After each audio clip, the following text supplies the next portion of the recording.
Hello and welcome to BizzyWebinar with Dave Meyer of BizzyWeb, and today with Erin Swanson of Swanson Law. Hey, Erin. Hey, hey, Dave. We're having a great day today. We've got some folks that are scheduled to come in for a free lunch. If you've never been out to the BizzyWeb headquarters, would remind you, of course, when you do register, you're welcome to always stop by. We are having a grand opening celebration at the end of the month on July 31st, in fact. So if you haven't received that invite and you would like one, please let us know by sending a note to sales@BizzyWeb.com. We have a bunch of really cool stuff coming up in addition to today's event. Next week, we're going to talk about blogging basics with Ingrid Hornibrook. Ingrid is our on-site staff writer. And so if you've always wondered about how to blog for your business and how to make that an effective marketing strategy for your company, by all means, listen in next week. If you want to check out upcoming events for Buzz Builders, we have all of our stuff together now. So if you go to BizzyWeb.com/events, you can see all of our upcoming events and scheduled items on that page. A little bit about BizzyWeb is what we're going to hit first today, and then we're going to go right in with Erin to talk about website terms and conditions, what you need to know.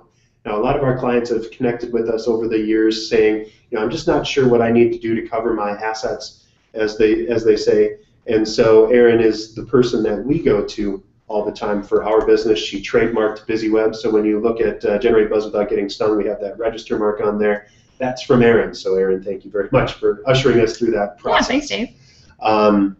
And of course, work with Swanson Law if you get the chance. You will not be disappointed. She's an absolutely fantastic person. So let's go right into our deal because I know Erin has a full schedule today. So what BizzyWeb is and what we do, we're a web design and social media company. We do websites that are built to integrate seamlessly with social media. So when you publish to your BizzyWeb powered website, we guarantee that it'll go out on Facebook, LinkedIn, Twitter, Google+, and all that stuff to save you time and money and let you focus on doing what you do best. Instead of chasing all over the web to do things that you don't need to, we find that it's easier just to broadcast everything all in one. And then when you do that, that frees up some of your time to do deeper dives into some of those social media accounts. BizzyWeb also helps create social media accounts. So here's examples of LinkedIn, Facebook, Google+, and Twitter. All of those accounts have updated pretty dramatically in the past 2-3 months. So if you haven't updated the look and feel of any of your accounts, now's the time to check that out. If you'd like BizzyWeb to help you, we can absolutely do that as well. That is what I have for us. Would like to talk through website terms and conditions because that's what you're here for.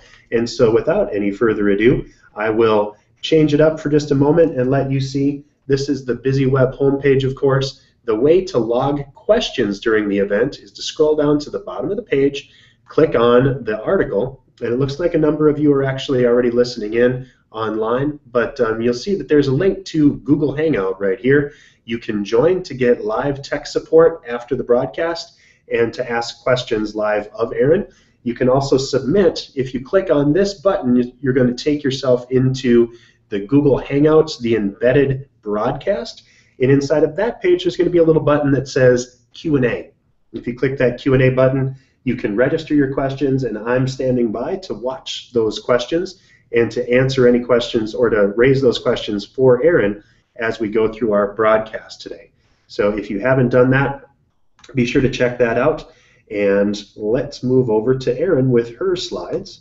So Erin, you are in control. Website terms and conditions, what you need to know with Erin Swanson of Swanson Law MN, Swanson Law. All right, thanks, Dave. I'm excited to be here for your BizzyWebinar this week. I'm one of those law geeks who gets excited about all the legal details, but I'm going to try really hard to not get bogged down in the details today and just cover the biggest things that I think it's important for everyone to know. So I'm going to get started with just a general trying to set everyone at ease. I don't know if everyone's gone through the website process. I'm assuming you've worked with Dave, or that many of you have worked with Dave in BizzyWeb to get your website set up. And I also worked with Dave. And I found the process to be a little bit overwhelming in terms of developing all of the content that goes on the actual pages that everyone sees and that sells your products and services. And when I got done, it was almost an afterthought to work on the terms and conditions. And so my goal today is to make it a little bit less overwhelming, but also to impart the importance of actually following through with that wrap-up step of making sure you do have terms and conditions on your website.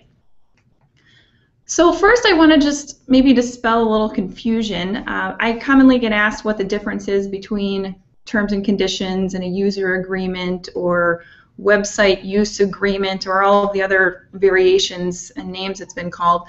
And actually the name isn't really important. They tend to actually do very similar things. The whole idea is to let your users and website visitors know any sort of rules that apply to them or any sort of disclaimers that you want to make.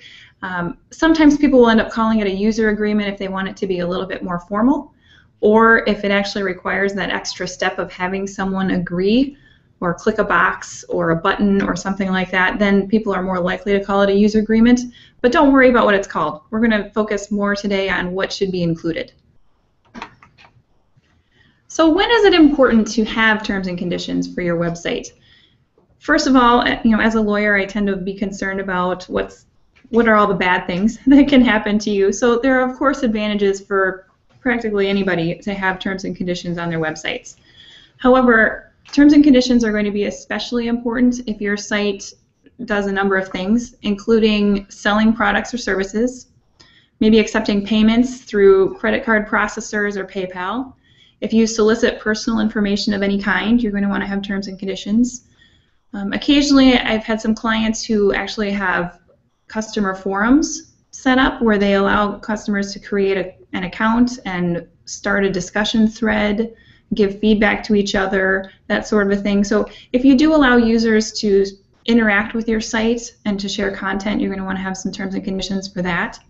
And finally, even if you're just dealing with a blog or something like that where you're just trying to give information and build expertise, there are even some things that you're going to want to include for a simple site like that.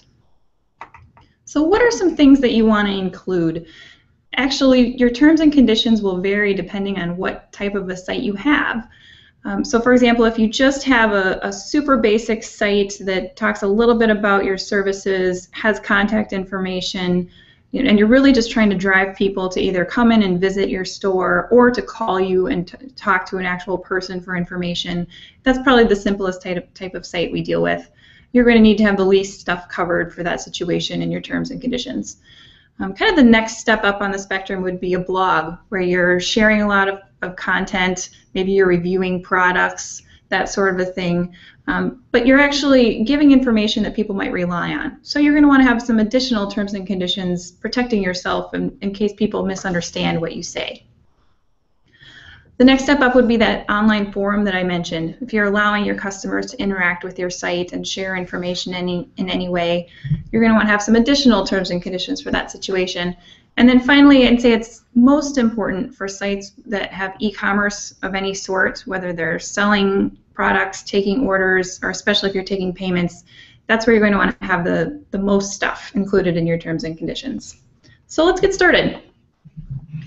There are, of course, a whole variety of terms that you can include on your website, and I won't even try to cover them all today, but we'll cover some things that you should think about, and then you can decide if you want to have them covered in your formal terms and conditions or not.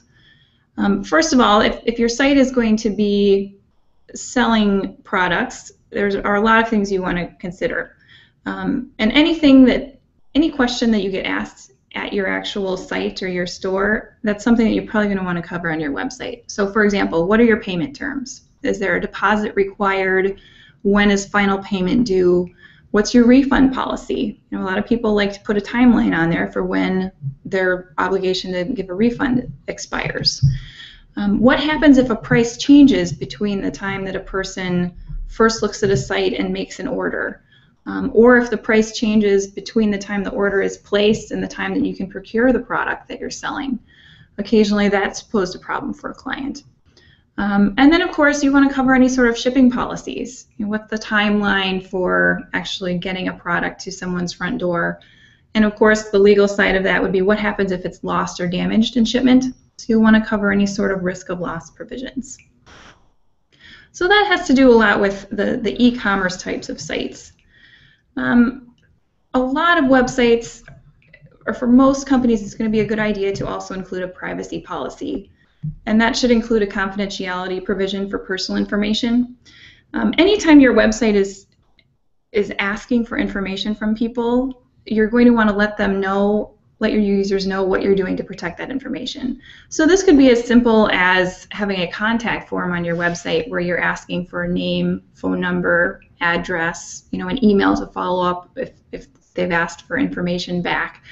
You should be letting people know what you're doing, how you're going to use that information, and then whether you're going to be sharing it with others, and you should let them know that you're doing your best to keep that information private. Privacy policies will also get a little bit more complicated for people who are taking payments through their website, especially if they're the ones who are responsible for taking and keeping that credit card information. Depending on how you have your credit card processing set up, it could be that that's being farmed out to a third party, and then your processor has taken the obligation to keep that credit card information private and protected. But if you have undertaken that responsibility, you're going to want to let everyone know what you're doing to keep their credit card information secure. So those are just a couple things to include in a privacy policy. But also, if you're selling products, you of course are going to want to include some different disclaimers regarding those products. For example, if there are certain things that a product is not intended to be used for, or if you know of limits of when a product will no longer be effective, you'll want to put that on your website and include it in your terms and conditions. The most common one is to say that by purchasing this product from you, the customer understands and agrees that you haven't made any promises or guarantees as to how the product is going to be used. This is especially important in an online setting because your customers haven't had a chance to ask you questions. So, if someone were to come into your store, they might ask you if, a piece of clothing or something like that would be a good thing to take on a camping trip. And you can answer a question in that concept or in that situation. But on an online setting, they're going to be making a lot of purchase decisions without having full information. So you just want to make a disclaimer that indicates that you haven't made any promises to them about how a product will perform, whether it will function for their intended purpose, that sort of a thing. It's also a good idea to include a disclaimer that the description of a product you've given is intended to be accurate, but as products change and things like that, it may not be fully accurate over time. And this is just to protect yourself in case you can't fully keep up with the website. You also might not realize that a product's parameters have changed, especially if you're a distributor. So you don't always know that companies are changing, the materials used in a piece of clothing or something like that. So just give yourself a little bit of protection in case something like that has changed without you realizing it. For blogs, on the other hand, I think it's good to include a disclaimer regarding the accuracy and the completeness of information. So for example, as a lawyer, I try to put some articles out on my blog about different topics of interest. But the problem that I run into is that the laws are always changing, and I might not remember to go back and update a blog post from 4 years ago when the law changes. So I like to let people know that the law, or the posts are accurate as of the time they're posted, but it might not be good forever, because the laws change. You also want to let people know that the information you're providing might not be fully complete, because blog posts do tend to be short. You're just trying to cover the basics of information and encourage people to follow up with you if they have additional questions. So go ahead and include a disclaimer that you might not have anything and everything that someone might need to know included on your website. For those people who have set up websites that do include more of the customer forums and online discussion boards, you're going to want to have lots and lots of rules of how users can use the site.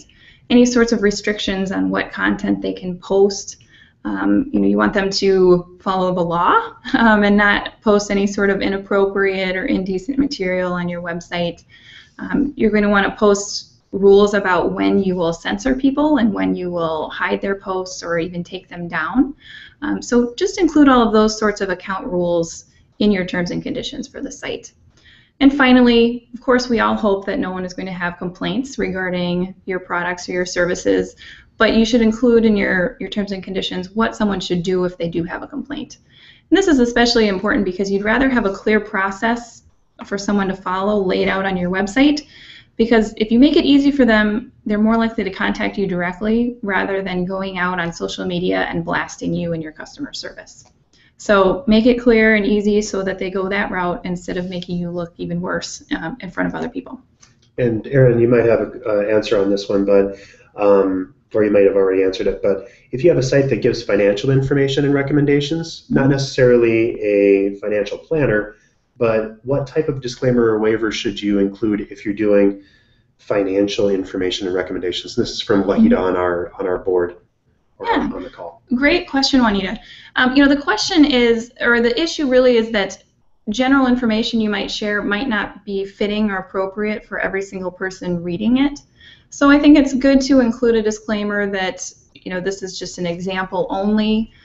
Information given might not apply to every person, and that a person should contact you or another financial professional to see what rules and what recommendations would be most suited for each individual situation. Sure.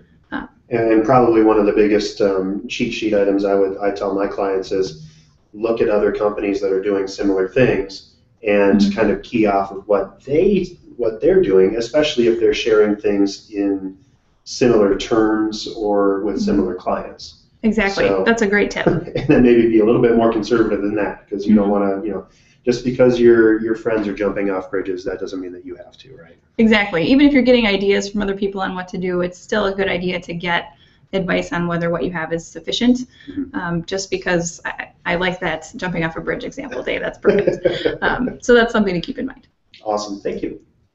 All right. So I also put together a list of things that I think are important for everybody to include. So, first, and a lot of this stuff is going to be more legally oriented. It won't.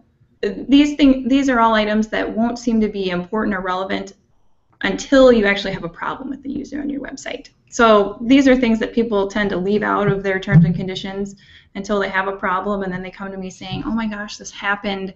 What should I have had in there to prevent that? So let's talk about what some of those things are that I usually add back into terms and conditions.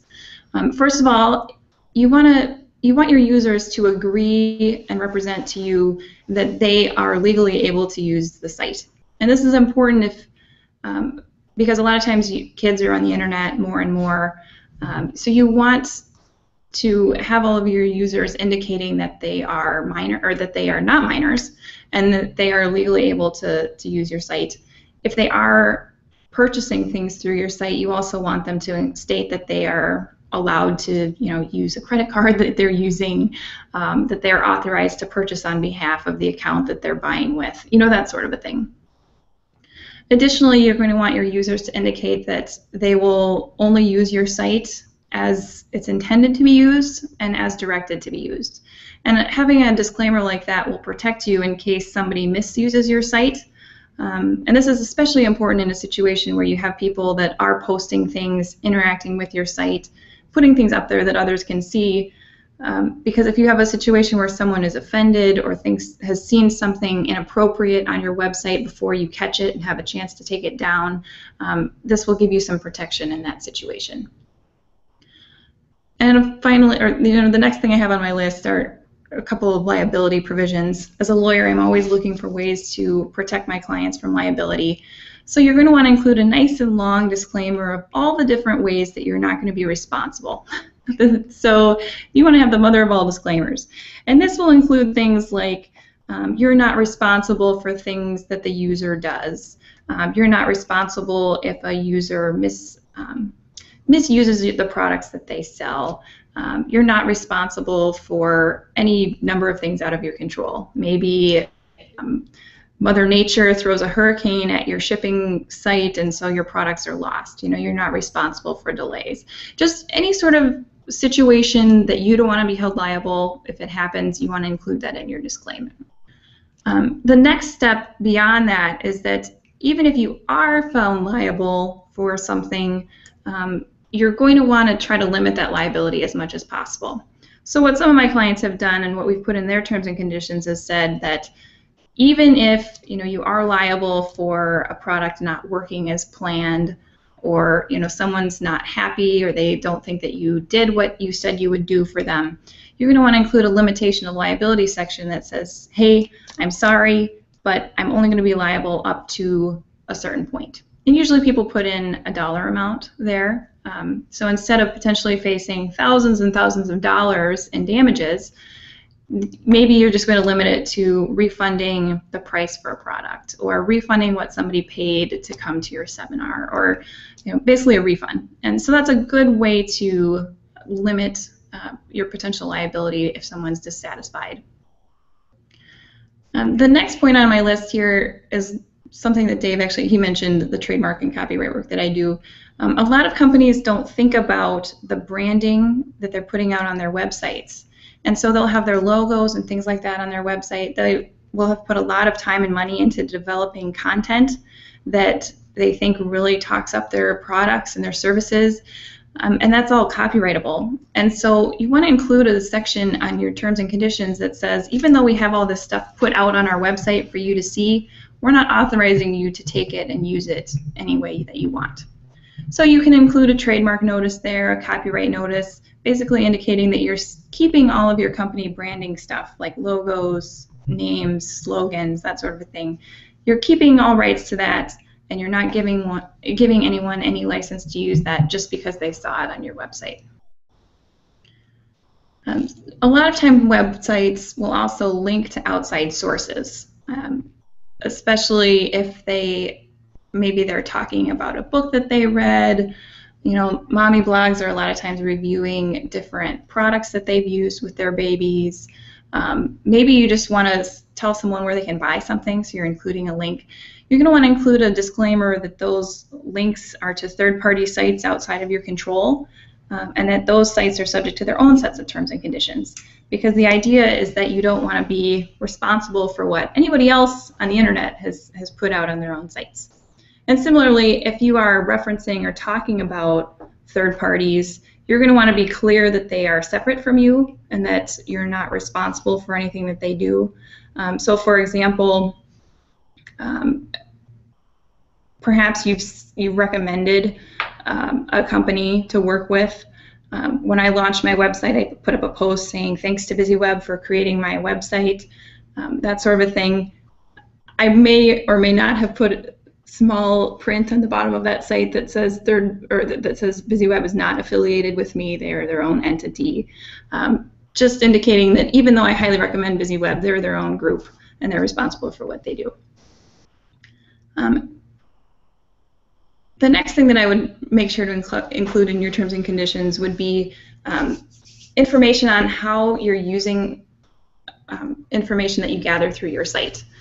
So this would be on a contact form. What are you doing with that information to protect it? And also, you should keep in mind that your web browser is going to be collecting information on your visitors that you will take and use so that you know how to future market your site and your products.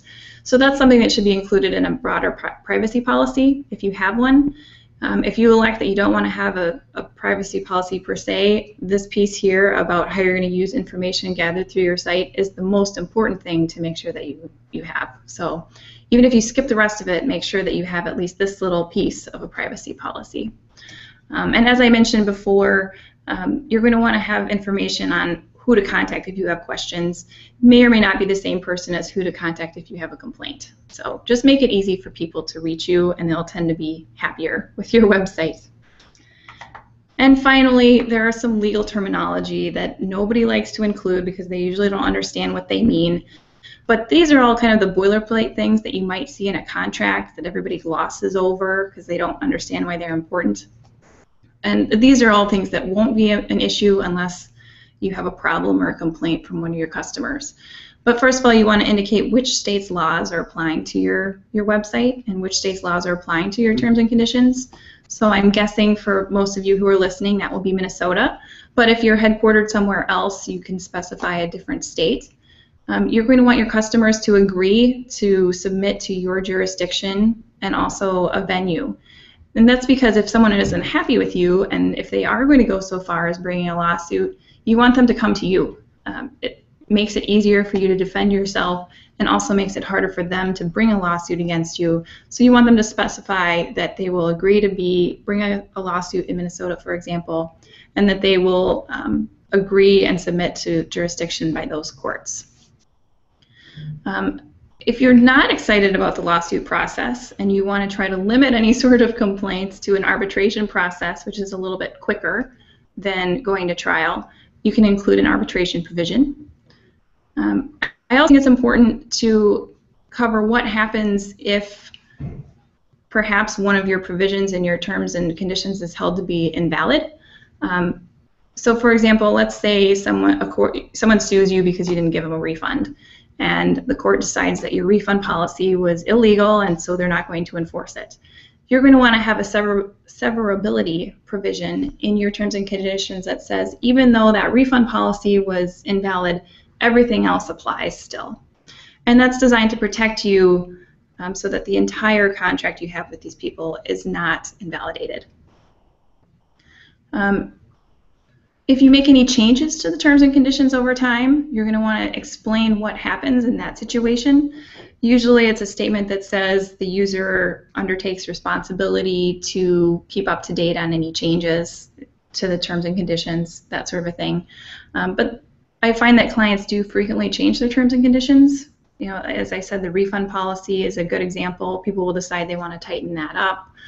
Maybe they'll change their shipping methods, that sort of a thing. So, you know, what happens and what does the user need to do to stay abreast of any changes? Again, who to contact with questions.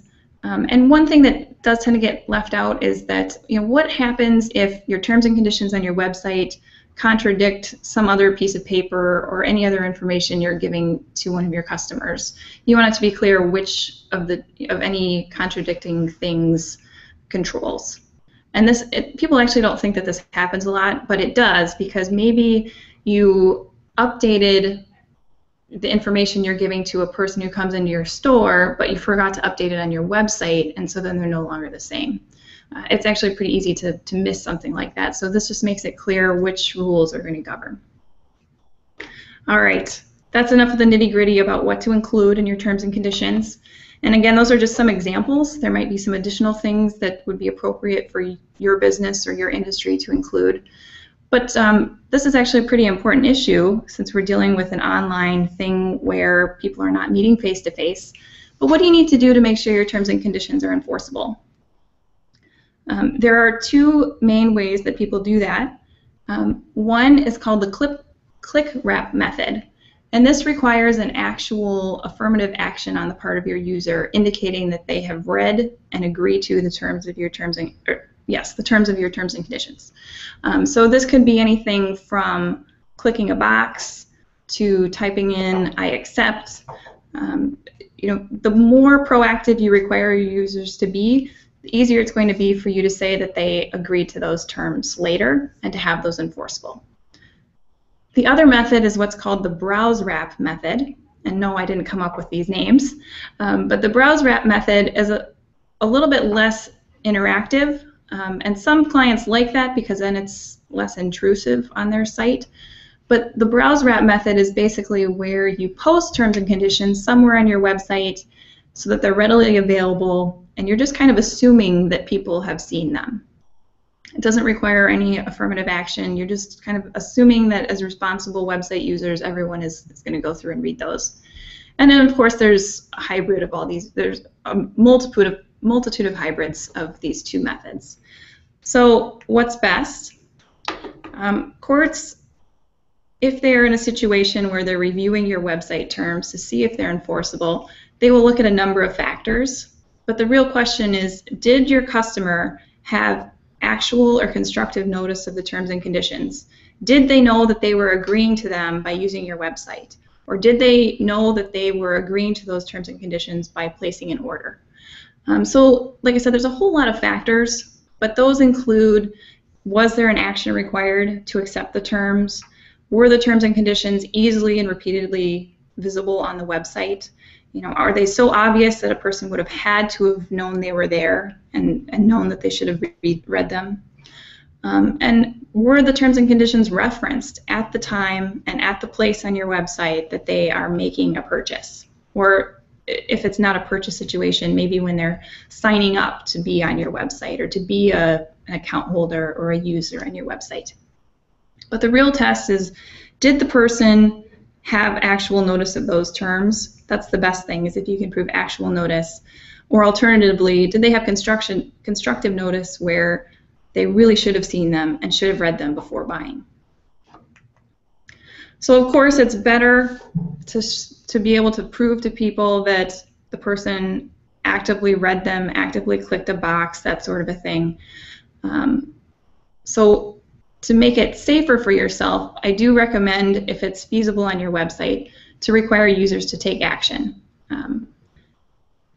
And in that situation, you might want to call it a user agreement instead of terms and conditions, because the whole thing at the end is that you want to be able to claim that you formed a contract with your users. But I do recognize that that's not appropriate for a lot of websites, you know, especially if you're not offering any e-commerce on your site. You might not want to have people actually have to go through the process of clicking a box or reading through your terms and conditions, that sort of a thing. So you have to weigh the pros and cons of what's going to be right for you. Even if you don't have your customers take an actual action to click a box or agree to your terms, you should at least post them in a very obvious location. You want it to be a different color, a bigger font, bold, put in a hyperlink, do something to make it stand out so people can see it. And some of the case law has actually talked about where on the site it's located.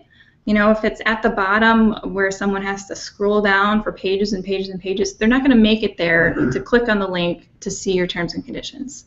So there's some case law that suggests it's better for you to put it what I would call above the fold, or basically high enough on your website that a person can see it without scrolling. You're also going to want to reference the terms and conditions at the point of sale. If someone is buying from you or signing up with you or logging in, just have the hyperlink repeated at that point. That's also a place where you can include a box that they can check that they've read them.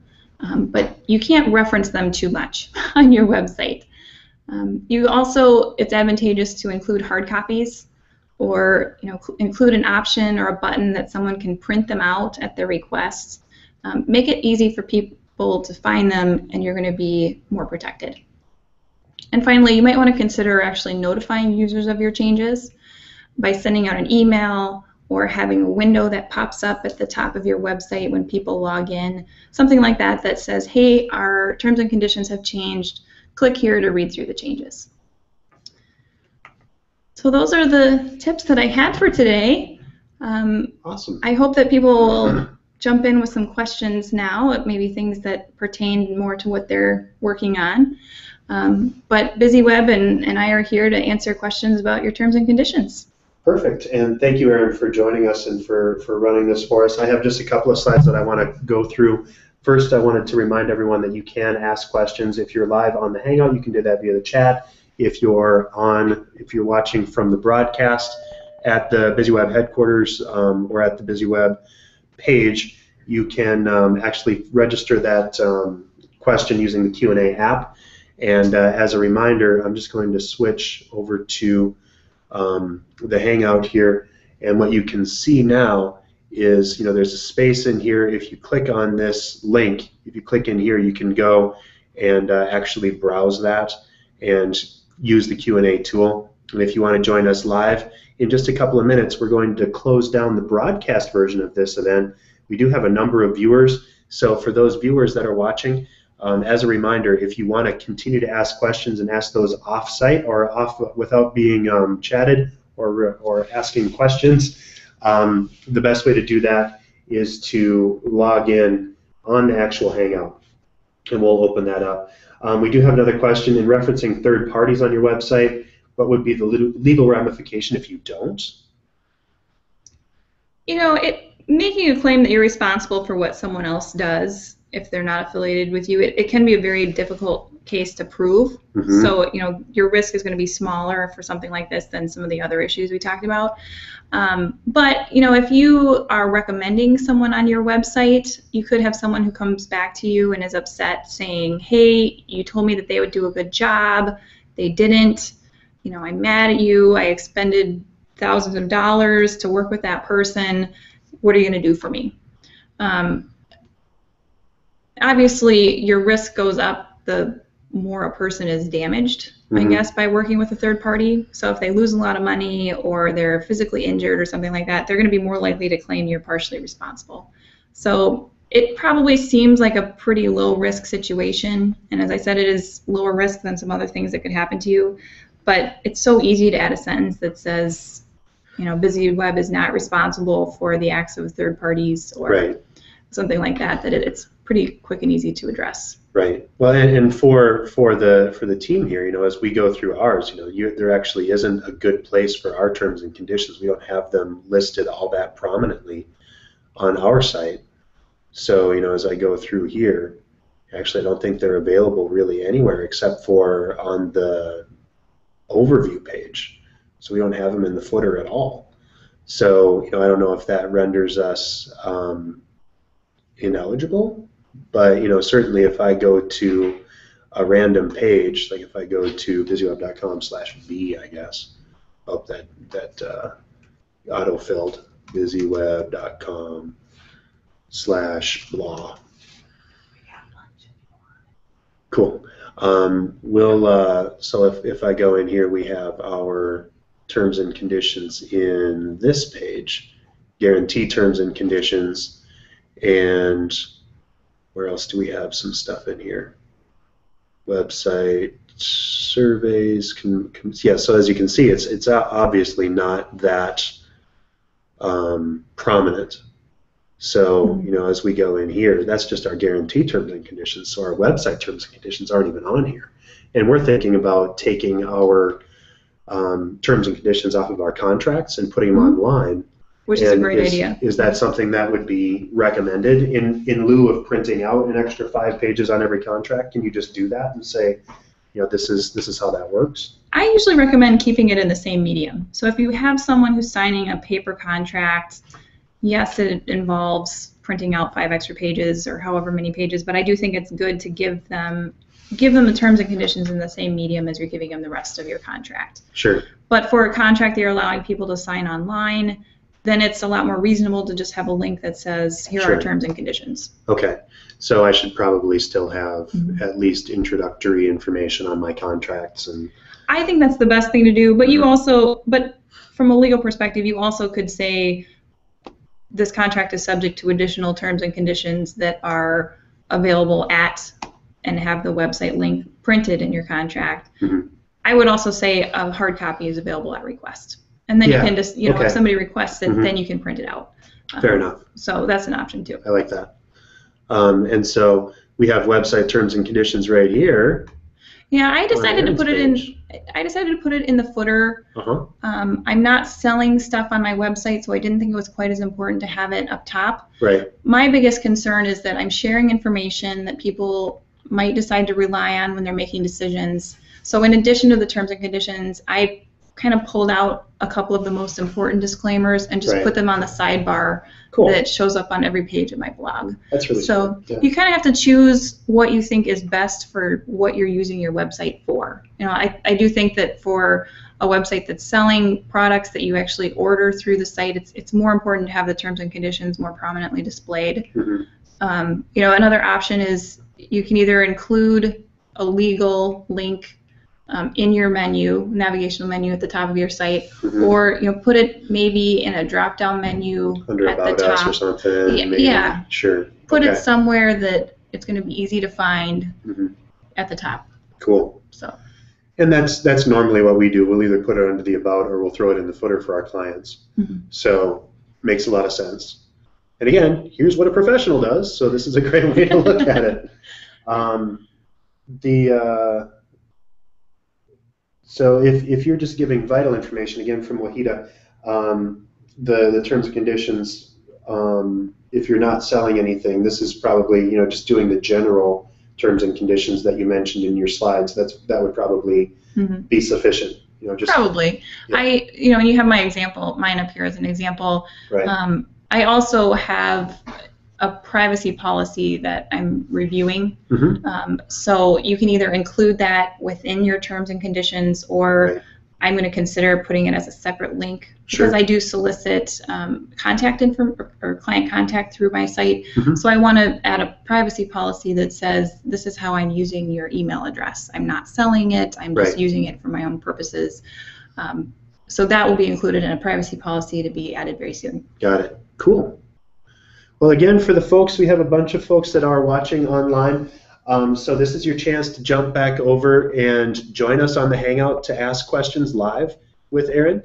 And we're going to turn off the presentation in just a moment. For us on the call, though, I want to just do a couple more things to wrap up. And so I'm going to browse back over and turn that screen back on. And so back at BizzyWeb's slides here to wrap up, BizzyWeb is a web design company, and this is what we do. So as we build things in, we work with our trusted advisors like Erin to make sure that your website is covered in this. When we build our websites for our clients, we build them to get the leads and help grow your business that you need. And reminding everyone that you really need a website that not only is easy to browse and informational, but it really needs to get to the point within the first 10 seconds to let people know what they need. And obviously and ideally, you would integrate your website with your social media for maximum results in search engines and on the web in general. We do hosting as well. So if you aren't hosting and if you're on WordPress with us, we would love to chat about that because we have better hosting than anywhere else, I believe. And so as you look at that, we include 3 hours of support. We do security hardening and keep malware and hackers at bay by constantly monitoring your site. And we train you on how to use your site so that it's yours and you own it. At BizzyWeb, we say that we help you generate buzz without getting stung. And we really do mean that. So we have our sting-free guarantee where that says, we'll take care of you and we promise that we will. As you look at that, the only other thing here is that BizzyWeb can help by building those optimized websites for social media. And next week, as a reminder, we do have a Buzz Builders webinar coming up on blogging basics. So if you've always wanted to blog on your website or if you're trying to get back into it, now is the time to do that. And we can absolutely help you to bridge that out. Again, I am Dave Meyer with BizzyWeb, reminding you one last time that now is the time to join us on the Hangout. And so click on that link on the article. And when you do that, you'll join us up in person. I'm going to open up questions live on there, but you're not going to be able to see them from the Hangout because we're closing that part down so that your questions and your tech support options are not broadcast and saved to the world on YouTube. So thanks everyone for joining us that is watching. And for the number of viewers and for the folks here in person at BizzyWeb headquarters, thank you so much for joining us. And thanks, Erin, again, for enlightening us on website terms and conditions. Yeah, thanks for having me, Dave. Thank you. Have a great week, everybody, and talk to you next week for blogging basics with Ingrid Horderbrook. Talk to you soon.